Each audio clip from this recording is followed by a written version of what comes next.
letter from the Gantry. Neil, thank you. From the Gantry at the old Wembley Stadium, I saw the most extraordinary piece of goalkeeping, maybe in the entire history of international football. It was 30 years ago, and I'm grateful to the BBC sports journalist Alex Bysouth for pointing out to me the anniversary. England were playing Colombia in a friendly.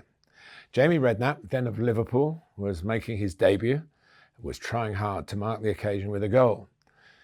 In truth, the shot he struck didn't really threaten, but maybe because of its lack of power, it empowered the visiting goalkeeper to take a massive risk and pull off an outrageous save. René Higuita had already acquired the name of El Loco, the madman, long before he arrived in England. This moment summed him up to perfection. Falling forward, he flicked both legs up behind him and volleyed the ball away, dubbed forevermore as the Scorpion save. I spotted it, but simply couldn't believe it. Surely I'd heard a whistle. The game must have been stopped. The flag had been raised, I believe. The England defender on the night, Steve Howie, who was marking his Newcastle clubmate Tino Asprilla, thought the same.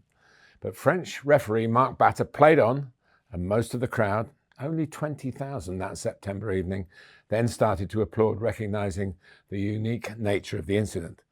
The eccentricity of it, the audacity of it, had me rubbing my eyes in disbelief. It was the stuff of comic strips and cartoons. Higuita was well ahead of his time. He loved to play from the back and venture out of his area, often well upfield. He actually scored 43 goals in his career. That game at Wembley finished 0-0. El Loco ended up with a clean sheet, surely one of his craziest. 30 years later, Premier League goalkeepers have fared pretty well in the opening 3 rounds of the season. There have already been 22 shutouts in the 30 scorelines. Only 3 clubs, Bournemouth, Brentford and Liverpool, have scored in all 3 of their games. The keepers have coped well with a new law, limiting the time they can have the ball in their hands to 8 seconds. Martin Dubravka, on his debut for Burnley, was caught out and conceded the different punishment now for such an offence, a corner to the opposition, in this case Tottenham, rather than an indirect free kick in the box. The referees are helping by waiting until the ball is fully controlled before starting their count, and by holding up a hand when they've reached the 5-second mark. The early signs are that the initiative has quickened up the game. What hasn't is the continued use of goalkeepers going down apparently injured to break up the play and allowing what has become a tactical timeout disguised as a drinks break. Of course, there are genuine injuries.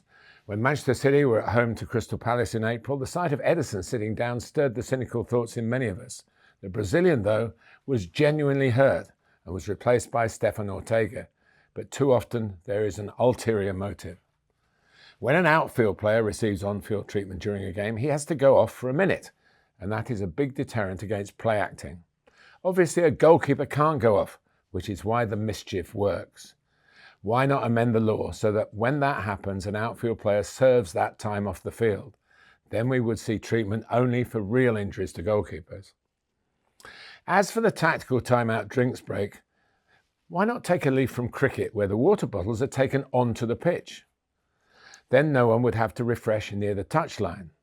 If players need to be given extra gen, direct from the coaches, every 10 minutes, neither party is doing their job properly. And that is often where the big helpings of added time come from. Maybe we should run this past René Higuita, who's just turned 59 incidentally.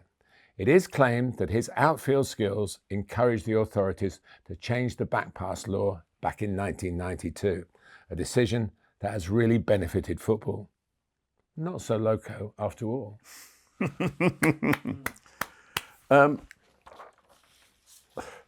Things have changed so much in the last 30 years. And what happens now is, if you're winning by a large margin and one of your players decides to showboat, it's considered bad taste. Disrespectful. Yeah. Not the opportunity to really display outrageous skills and entertain the paying fans.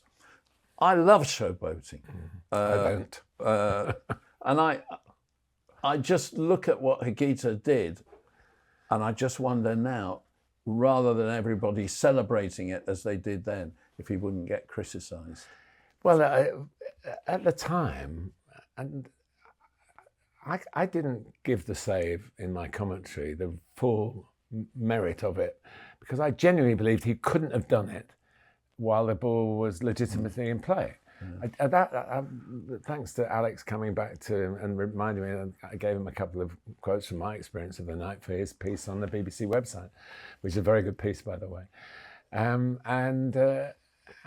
it was just this sense of disbelief.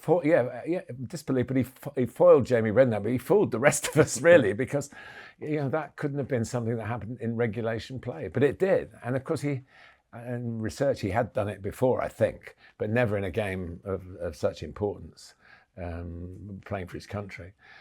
But he is a crowd pleaser. He was a crowd pleaser. You had one, Barotta. He was very 1980s. Yeah.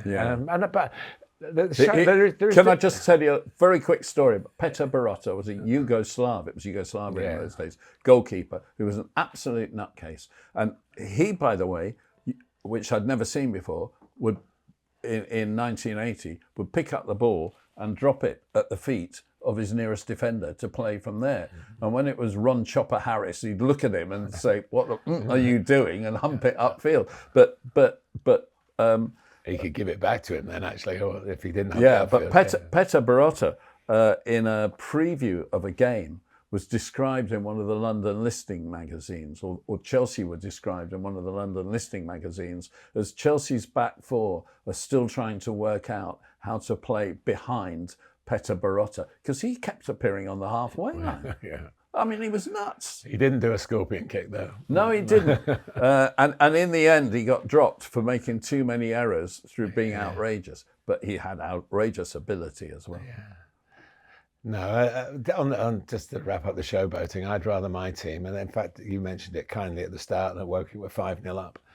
And I wanted them to score. The crowd were going, "We want 6." They weren't going, "Let's do a bit of keepy uppies on the halfway line," And that the opposition has to be respected, but the best way to, if you like, disrespect them is on the scoreline. And so, having not had 5 for a long time, even when Alan Dowson was the manager and I was his assistant, I don't think we got 5 in a league game. Certainly not in the National League. So I was happy with 5, but I joined in that we want 6.